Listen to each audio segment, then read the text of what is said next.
Introduction. I'm tired of being scared, and I know you are too. Not that there isn't a lot to be scared of in this world today, between the non-stop headlines about wars and nuclear power plants and terrorists and assassinations and civil unrest and economic uncertainty and political doublespeak and insane weather and an environment that's becoming unhealthier by the day. But a point comes when it's too much to deal with, and thinking about it accomplishes nothing more than sending you to bed with a cold cloth on your head. Then, just when you're already on enough overload, someone feels compelled to mention that according to the Mayan calendar, the world is going to end in 2012 anyway, so what difference does anything make, really? Or they heard, or read somewhere, that the Book of Revelation, or the Book of Daniel, or Nostradamus, or something, or someone says we'll all be dead in the next 2 years, or 5, or 10, or whatever, or that there are obvious signs that the end of the world is right around the corner. And of course it reminded them of some horrible movie they saw in which only a handful of people are left alive on Earth because of a giant asteroid, and these zombie-like survivors are wandering around deserted cities trying to kill each other over a crust of bread. It's almost enough to make you skip lying down on your bed and to opt for hiding underneath it instead. Almost. But before you do that, I can't encourage you enough to ask a few questions about these dire end-of-the-world predictions.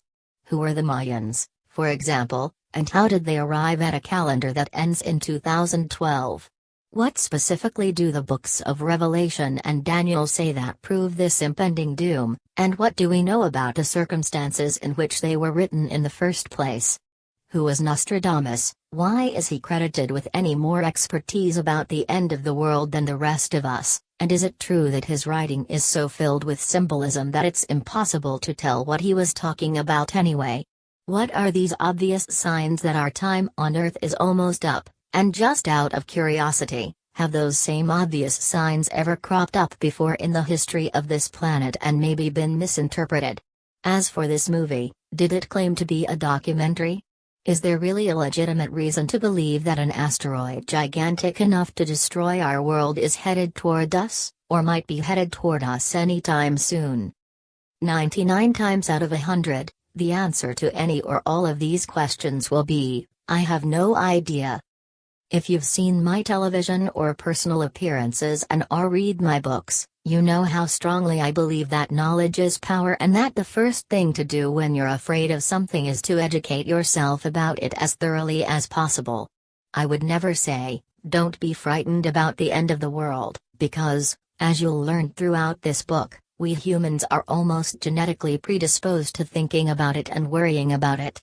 But I will say, very enthusiastically, learn all you can, form your own opinions, and maybe above all, find out if there's a choice to be made between ending this planet or saving it.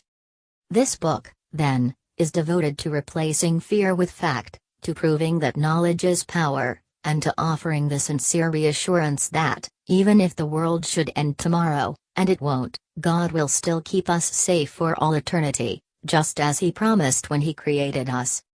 Sylvia C. Browne.